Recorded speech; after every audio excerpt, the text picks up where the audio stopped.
Good mythical afternoon, ladies and gentlemen. This is Mr. Ayala with another video lecture for you. This is 6.2, Creating the U.S. Constitution. As always, please make sure that you are listening to the information as I'm speaking. So yes, please minimize YouTube or your music that you are listening to.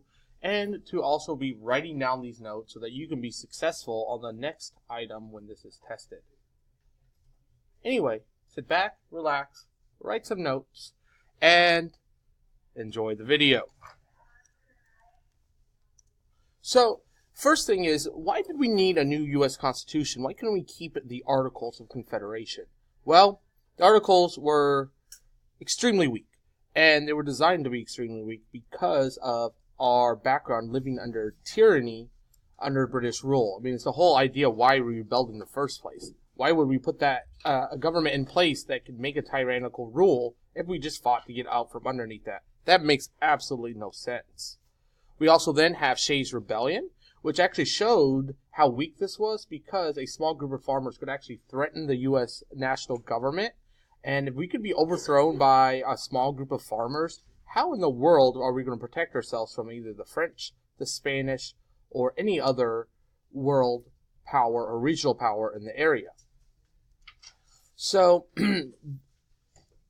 each of the individual states bring delegates to Philadelphia, Pennsylvania in 1787 to try to change the Articles. Many famous people include George Washington, who's the president of the convention, commander of the Continental Army prior to this, and then would later become the first U.S. president would be there, Benjamin Franklin, and James Madison, who's known as the father of the Constitution because he wrote all the notes and was the one who more or less designed how everything was written. Unfortunately, though, no women, African Americans, or Native Americans were even invited. So we kind of just pretended they didn't exist, it seems.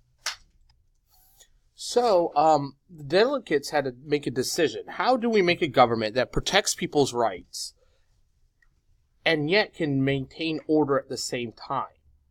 And how do we make sure that government is not under tyrannical rule? So we've got to figure out, how do we make a government that's powerful enough to protect its citizens, but is weak enough not to become tyrannical? How is that going to occur? How is that going to happen? So from there, we get two plans that end up emerging. The first one is the Virginia plan, which large states will like this because it will give large states more power underneath our governmental plan. So it has three branches of government, unlike the Articles, which had just one. Which the three branches were going to be the executive branch, which will enforce the laws, the legislative branch, which will make the law, and then inside of the legislative branch there will be two bodies, both of them based on population. Keep that in the back of your mind, because I bet that design choice will show up later. And they will have a judiciary branch that judges these laws. So the large states end up liking this plan. I bet you can figure out why. Then we have the New Jersey plan, which is liked by the small states, which also has the three types of branches, the executive, the legislative, and the judicial. But the legislative branch, instead of having two bodies, a bicameral Congress, it will be a one-body Congress, known as a unicameral Congress, with one vote per state. I bet you can figure out why the small states like this. So what happens is we get to what is known as the Great Compromise or the Connecticut Compromise, which it's really kind of interesting when you look at it, because what they do is they could take the Virginia plan and the New Jersey plan and they kind of combine it. So it will have the three branches, which would be the executive, the judicial, and the legislative. But the legislative branch is where the differences occur. So the upper branch will be known as of the Congress, what we would know as a bicameral Congress. The upper house would be known as the Senate. You would have two representatives, and it will be equal representation. So no matter how big or small your state is, you will always have two. While the lower house of Congress will be known as the House of Representatives, which will be based on population.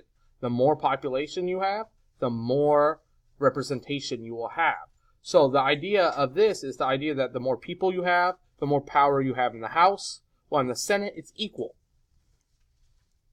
So then we got to figure out, how are we going to look at slaves? How, because since representation in the southern in the lower house of the legislators, based on population, how do we end up counting these slaves? Should they even count if they're not people? The southern states, of course, want them to count. Because if slaves counted for legislation and for representation, they will end up having more power. While the northern states do not want this to count, because they're like, well, if you treat them like property, why should property be counted for representation? So yet again, we're having that issue. And also, the population actually also tells you how much each state is taxed from the federal government. So we've got to figure out this issue. So we come up with this idea known as the Three-Fifths Compromise, which says that that 3/5 of the slave population will be counted for both representation and taxation.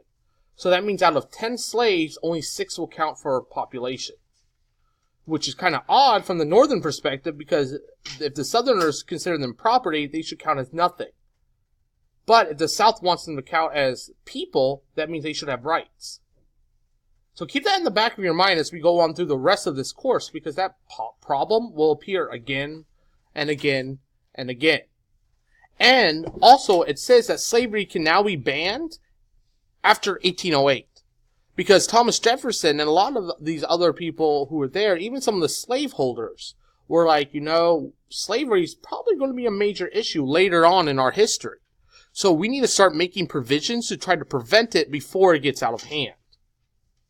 Also, remember that, because that will show up constantly in this course. So, because one of the issues with the articles was their inability to regulate trade, the new national government can now regulate trade among the states and foreign powers, but no export taxes. Because under the articles, let's say Georgia was selling their peaches and they wanted to sell them to New York, every single state on the way to New York will add import and export taxes. This prevented that. And also this also banned the U.S. government from putting export taxes on goods. So that allowed our manufacturing bases, those who make raw materials, to actually get the majority of their wealth from the selling of those and not have to worry about being taxed.